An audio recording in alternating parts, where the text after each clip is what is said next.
तो हमें लगता है जातिवाद खत्म हो गया। अभी जरा हाथरस के चंदपा गांव की ही मैं आपको तस्वीर बता देती हूँ। कैसे वो परिवार ये बताता है कि हमारे दादा आज भी अगर कहीं पर बैठे हैं और अगर सवर्ण समाज के कोई भी लोग आगे से गुजर जाते हैं तो उनको उठना पड़ता है, ग्रीट करना पड़ता है। सोचिए, आज भी वो अगर किसी दुकान में जाते हैं और कोई सामान खरीदते हैं तो उनके नोट पर पानी छिड़क कर शुद्धिकरण करके वो नोट लिया जाता है। अगर कोई बिस्किट का पैकेट पे वो हाथ लगा देते हैं तो बिस्किट के पैकेट को खरीदना तो पड़ेगा ही, क्योंकि अब उसको अशुद्ध कर दिया दलितों ने। ये सब चल रहा है वहां पर 21वीं सदी में, और हम कहते हैं जातिवाद खत्म हो गया। ये मैं किसके हवाले से बोल रही हूँ? 29 सितंबर को तब न्यूज लॉन्ड्री ने ये खबर छापी थी, पूरी डिटेल्ड खबर। वो आप नहीं पढ़ेंगे लेकिन पढ़िए, उसमें आपको पता चलेगा एक एक बात। ये कास्ट के नाम पर, जातिवाद के नाम पर किस तरह से अत्याचार उस परिवार के साथ हमेशा से होता है। और क्यों? आप सोचेंगे कि भैया ऐसी जगह पे सिर्फ उनके साथ ही क्यों अत्याचार हो रहा है? हम तो क्योंकि शहरों में रहते हैं ना, हमें तो समझ में नहीं आता कि जातिवाद नाम की कोई चीज होती है। ये जो चंदपा जगह है ना, इसमें यहाँ पे कम से कम 600 परिवार रहते हैं। 600 परिवार में से आधे तो ठाकुर परिवार हैं, उसमें और अलग से 100 परिवार जो है वो ब्राह्मणों के परिवार हैं। मुश्किल से 15 परिवार दलितों के हैं, जिनमें से एक ये परिवार था। तो इसीलिए ये सब हो रहा है। और ये परिवार कहता है कि ये 20 साल पहले से आपसी रंजिश बिल्कुल है। ये बता रहे हैं कि जो बच्ची है ये 6 महीने पहले से ये घर से बाहर निकलना इसने बंद कर दिया। घर से बाहर अगर कभी किसी काम से इनको भेजा जाता था तो ये मना कर देती थी। परिवार को समझ में नहीं आया कि ये क्यों ऐसा कर रही थी।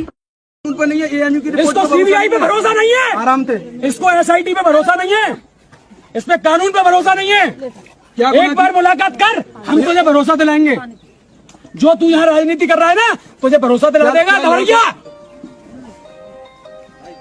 ठाकुर घर में पैदा होना, एक बार भरोसा दिला बेटा हमारा। तेरे मुलाकात करने तेरे भाई आए बड़े, आजा जल्दी आ। ये जातिवाद नहीं है तो ये क्या है? ये क्या हो रहा है? आप और हम हमेशा सवाल ये करते रहते हैं ना कि आरक्षण क्यों है? इसीलिए है आरक्षण इसीलिए है क्योंकि हम अभी तक वो सभ्य समाज अपने साथ रहने वालों को बराबरी के दर्जे के साथ नहीं दे पा रहे हैं। आप और हम अभी भी, आप कहेंगे कि जी मैं तो नहीं करता, आपके एक के करने से कुछ नहीं होता ना, हमको वैसा समाज बनाना पड़ेगा। मैं भी आपको कह सकती हूँ कि मैं भी जातिवाद नहीं सोचती हूँ, मैं भी नहीं करती हूँ, लेकिन मेरे एक के सोचने से क्या होगा?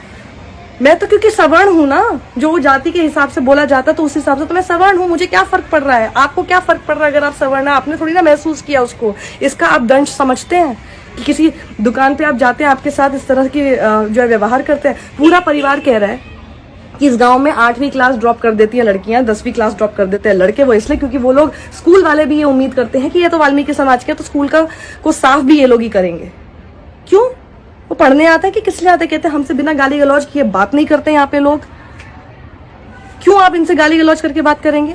बच्चे कहते हैं कि हमारे जो बुजुर्ग हैं उन तक से ये जितने सवर्ण लोग हैं, ठाकुर ब्राह्मणों के बारे में यानी वो बात कर रहे हैं, जितने सवर्ण लोग हैं वो हमारे बुजुर्गों तक से तुम कह के बात करते हैं, और हमसे वो उम्मीद करते हैं, हमारे बुजुर्गों से वो उम्मीद करते हैं कि इनके यानी ठाकुर ब्राह्मणों के जो बच्चे हैं उनको भी हम आप कह के संबोधित करें।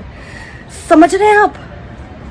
मतलब ये क्या हमने बना रखा है? कैसा समाज हमने बनाया है? ये हम ही ने बनाया है।